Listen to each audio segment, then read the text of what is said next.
दोस्तों, किसी का बुरा करने में और सोचने में फर्क होता है। अगर आप किसी व्यक्ति के बारे में गलत और बुरा सोचते रहते हो तो आप अपनी ही सफलता को टाल रहे हो, यानी कि आपका ध्यान केवल वही अटका रह जाएगा। दोस्तों, आप लोगों ने एक कहावत तो सुनी होगी, होगा वही जो राम रची राखा, यानी जो हमारे जन्म से पहले लिख चुका होगा वही होगा या नहीं। क्या आप लोग कर्म पर विश्वास रखते हो? तो मेरा आपसे निवेदन है कि कहानी के अंत तक हमारे साथ में बने रहना। नमस्कार दोस्तों, CS इंस्पायरिंग यूट्यूब चैनल में आपका दिल से स्वागत है। प्राचीन समय की बात है। एक गांव में रामू नाम का गरीब किसान रहता था। उसके परिवार में सिर्फ वह और उसकी पत्नी रहती। किसान के घर में बहुत समय के बाद एक लड़के का जन्म हुआ। किसान और उसकी पत्नी बहुत खुश थे। सभी आसपास के लोग किसान को बधाई देने के लिए आ रहे थे। एक दिन सुबह का वक्त था, तभी किसान के घर के बाहर से एक साधु ने भिक्षा के लिए आवाज लगाई। किसान के घर में आज खुशी का दिन था, इसीलिए उसने साधु महाराज को अंदर बुला लिया और उन्हें बैठने के लिए कहा। जब साधु महाराज बैठ गए तो किसान ने साधु महाराज से कहा, महात्मा जी, हमारे घर में बहुत समय के बाद बच्चे का जन्म हुआ है। आप कृपया करके इसका नामकरण कर दीजिए। साधु ने जैसे ही बच्चे को अपनी गोद में उठाया, तभी साधु ने देखा कि बच्चे की बाजू पर एक चिन्ह बना हुआ है जो राजयोग को दर्शाता है। साधु बच्चे की बाजू के ऊपर चिन्ह देखकर हैरान रह गया। किसान ने जब साधु को हैरान परेशान देखा तो उसने कहा, महात्मा जी, क्या बात है, आप इतना परेशान क्यों नजर आ रहे हो? साधु ने कहा, बेटा, मैं परेशान नहीं हूं, बल्कि मैं तो बहुत खुश हूं, क्योंकि तुम्हारा बेटा बहुत किस्मत वाला है। तुम्हारे बेटे की किस्मत में राजयोग लिखा है। किसान ने कहा, महात्मा जी, मैं आपकी बात समझा नहीं, आप क्या कहना चाहते हो? साधु ने कहा, बेटा, तुम्हारा पुत्र एक दिन राजा बनेगा। इसका विवाह 16 वर्ष की आयु में इस राज्य की राजकुमारी के साथ होगा और फिर यह इस नगर का राजा बन जाएगा। साधु की बात सुनकर राम बहुत खुश हुआ। जब गांव के लोगों को पता चला कि रामू का बेटा एक दिन इस नगर का राजा बनेगा, तो सभी लोग उसको देखने के लिए आने लगे। एक दिन की बात है, उस नगर का राजा हिरण का शिकार करता करता काफी दूर जंगल में निकल गया, लेकिन हिरण राजा के हाथ नहीं आया। राजा को हिरण का पीछा करते करते प्यास लग गई थी, लेकिन राजा को आसपास कोई नदी या तालाब भी नहीं मिला जहां से वो पानी पी सके। राजा काफी समय से जंगल में इधर उधर घूम रहा था। राजा पानी की तलाश में भटकता हुआ उसी गांव में पहुंच गया जहां रामू रहता था। तभी राजा की नजर एक महात्मा के ऊपर पड़ी। राजा ने महात्मा से पानी मांगा। महात्मा ने राजा को रुकने के लिए कहा और अपनी कुटिया के अंदर से पानी लेने के लिए चले गए। महात्मा ने पानी लाकर राजा को दिया। राजा पानी पीने लगा। पानी पीने के बाद राजा ने देखा कि बहुत सारे लोग बाहर इकट्ठे होकर जा रहे थे। राजा ने महात्मा से उन लोगों के बारे में पूछा तो महात्मा ने कहा, यह सभी रामू के घर जा रहे हैं, क्योंकि उसके घर में एक बहुत ही किस्मत वाला बच्चे का जन्म हुआ है और एक साधु बाबा ने उसके बारे में भविष्यवाणी की है। राजा ने पूछा, बाबा, ऐसी कौन सी भविष्यवाणी की है जिसके कारण सभी लोग वहां जा रहे हैं? महात्मा ने कहा, साधु बाबा ने बताया है कि जब रामू का बेटा 16 साल का होगा तो उसका विवाह इस राज्य के राजा की पुत्री के साथ होगा और उसका पुत्र इस राज्य का राजा बनेगा। महात्मा की बात सुनकर राजा को बहुत गुस्सा आया कि आखिर एक मामूली किसान का बेटा उसकी पुत्री के साथ विवाह कैसे कर सकता है। राजा ने महात्मा से कहा, महात्मा जी, मैं ही इस राज्य का राजा हूं और आप क्या सोचते हो?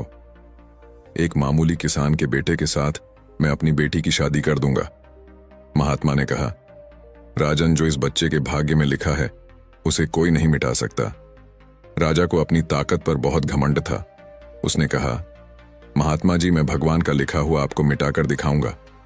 महात्मा ने मुस्कुराते हुए कहा, राजन, मैं भी यही हूं और आप भी यही हैं, देखते हैं।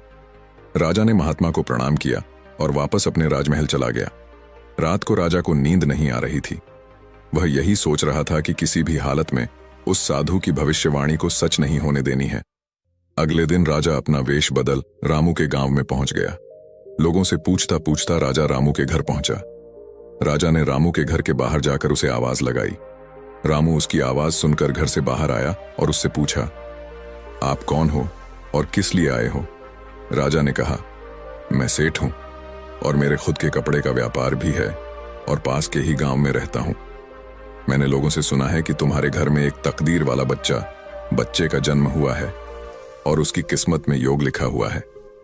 रामू ने कहा, हाँ सेठ जी, आपने सही सुना है। राजा ने रामू से कहा, अगर तुम बुरा ना मानो तो एक बात कहूं। रामू ने कहा, हाँ सेठ जी बोलो।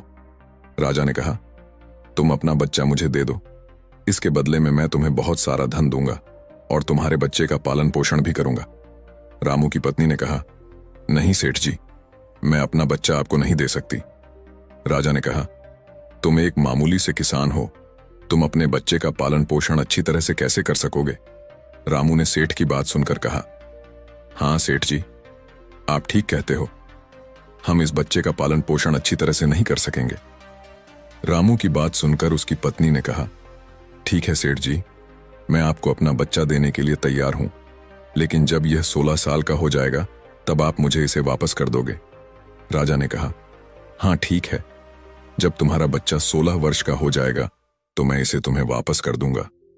यह कहकर राजा ने बच्चे को ले लिया और वहां से चला गया। राजा अपने साथ बच्चे को लेकर एक नदी पर पहुंचा।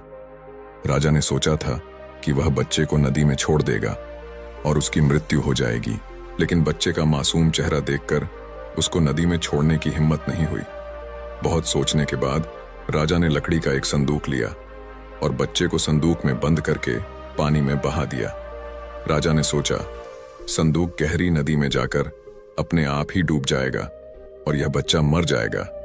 यह सोचकर राजा अब निश्चित होकर वापस राजमहल में चला गया कि अब यह बच्चा वापस नहीं आएगा और मेरी बेटी के साथ इसकी शादी भी नहीं होगी। मैंने भाग्य का लिखा हुआ मिटा दिया। उधर वह संदूक बहता हुआ एक नदी के किनारे पर पहुंचा, जहां पर एक धनवान सेठ सूर्य देवता को जल चढ़ा रहे थे।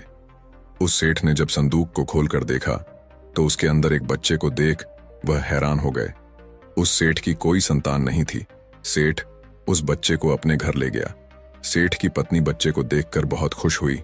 उसने जब सेठ से पूछा कि यह बच्चा किसका है, तो सेठ ने उसको बच्चे के बारे में बताया कि कैसे वह उस नदी में बहता हुआ मिला है।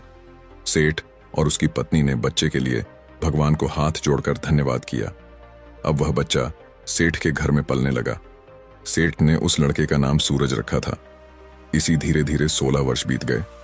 सूरज बहुत ही समझदार और बुद्धिमान था। एक दिन सूरज को अध्यापक पढ़ा रहा था।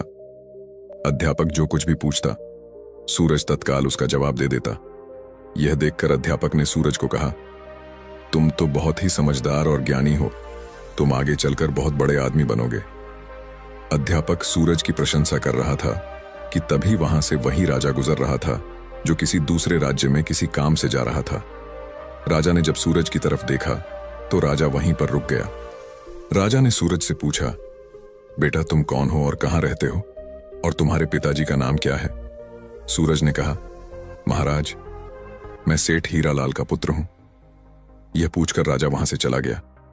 अपना कार्य करने के पश्चात राजा जब वापस आया तो वह सेठ हीरालाल के घर गया और उसने हीरालाल से कहा, तुम्हारा बेटा बहुत ही समझदार और बुद्धिमान है। सेठ हीरालाल ने राजा की बात सुनकर कहा, महाराज, मैं उसका असली पिता नहीं हूं, मैंने तो उसे सिर्फ पाला है, लेकिन वह मेरे लिए बेटे से भी बढ़कर है। राजा ने सेठ हीरालाल से पूछा, क्या यह लड़का आपका पुत्र नहीं है? तो फिर यह लड़का आपको कहां से मिला? फिर सेठ हीरालाल ने राजा को सारी कहानी सुनाई कि कैसे वह उसे बहते हुए पानी में एक संदूक से मिला था। जब राजा ने सेठ हीरालाल की बात सुनी तो वह चौंक गया। राजा समझ गया था कि यह बच्चा वही है जिसे मैंने 16 साल पहले नदी में बहा दिया था। राजा और सेठ हीरालाल अभी बातें कर ही रहे थे कि वहां पर सूरज आ गया। राजा ने सूरज को देखा तो उसने सेठ हीरालाल से कहा, सेठ जी, मुझे आगे किसी काम से जाना है। अगर आप अपने बेटे के हाथों मेरी एक चिट्ठी महारानी तक पहुंचा दो तो मैं उसको सोने की 50 मोहरें दूंगा। सूरज ने यह सुनकर राजा से कहा, हाँ महाराज, क्यों नहीं, मैं आपकी चिट्ठी जरूर पहुंचा दूंगा। राजा ने में चुपचाप एक संदेश लिखा और चिट्ठी के ऊपर मोहर लगा दी और चिट्ठी सूरज को पकड़ा दी और कहा कि बेटा यह लो, यह रानी तक पहुंचा देना। सूरज चिट्ठी लेकर चला गया। सूरज चलते चलते घने जंगल से गुजर रहा था कि वह रास्ता भटक गया। उसे रास्ता ढूंढते ढूंढते रात हो गई। सूरज रात गुजारने के लिए कोई जगह ढूंढने लगा। तभी उसकी नजर एक झोपड़ी के ऊपर पड़ी। सूरज ने सोचा, मैं रात यहीं पर बिता लेता हूं। यह सोचकर सूरज डर से नीचे उतरा और झोपड़ी के अंदर चला गया। जब सूरज अंदर गया तो उसने देखा कि एक बूढ़ी औरत खाना बना रही थी। बूढ़ी औरत ने सूरज को देखा तो उससे पूछा कि बेटा, तुम कौन हो और बिना इजाजत अंदर क्यों आए हो? सूरज ने अपने बारे में बताया कि वह रास्ता भटक गया है, इसलिए रात गुजारने के लिए यहां पर आया है। सूरज की बात सुनकर बूढ़ी औरत को उसके ऊपर दया आ गई, लेकिन फिर बूढ़ी औरत ने सूरज से कहा, बेटा, तुम्हारा यहां पर रुकना ठीक नहीं है, क्योंकि यह डाकुओं का अड्डा है। अभी कुछ ही देर में डाकू आने वाले हैं। यदि उन्होंने तुम्हें यहां देख लिया तो तुम्हारे लिए परेशानी खड़ी हो जाएगी। सूरज ने कहा, लेकिन माता जी, इतनी भयानक रात में मैं कहीं और जा भी नहीं सकता। अगर मैं बाहर गया तो जंगली जानवर मुझे खा जाएंगे। इससे अच्छा है मैं यहां कोने में जाकर लेट जाता हूं। यह कहकर सूरज कोने में जाकर लेट गया। कुछ समय के बाद डाकू अपने घर वापस आए। डाकुओं ने जब घोड़े को बाहर देखा तो सूरज बूढ़ी माता से उसके बारे में पूछा। बूढ़ी माता ने उनको बताया कि इसका का नाम सूरज है। यह बहुत ही नेक दिल बच्चा है और यह राजा के काम से राजमहल जा रहा है। जब डाकुओं ने यह सुना तो उन्हें कुछ संदेह हुआ। वह राजा की हरकतों के बारे में जानते थे, इसलिए उन्होंने सूरज की जेब से चिट्ठी निकाली और उसे पढ़ने लगे। जैसे ही डाकुओं ने वह चिट्ठी पढ़ी तो वह सब समझ गए। बूढ़ी माता ने उनसे पूछा, चिट्ठी में क्या लिखा है? उनमें से एक डाकू ने बताया कि चिट्ठी में लिखा है कि जैसे ही यह लड़का तुम्हारे पास पहुंचे, इसको उसी समय मरवा कर कहीं दूर दफना देना। यह काम मेरे पहुंचने से पहले हो जाना चाहिए। बूढ़ी माता ने जब यह बात सुनी तो बोली, यह राजा कितना दुष्ट है, जिसके हाथों चिट्ठी भिजवा रहा है, उसी को मरवाने का आदेश भी दे रहा है। यह सोचकर बूढ़ी माता ने सोचा कि मुझे इस मासूम को बचाना चाहिए। उसने डाकुओं से कहा। तब डाकुओं ने दूसरी चिट्ठी लिखकर उस चिट्ठी से बदल दी और वापस सूरज की जेब में रख दी। इसके बाद डाकू वहां से चले गए। सुबह होते ही सूरज उठा और बूढ़ी माता को धन्यवाद देकर वहां से चला गया।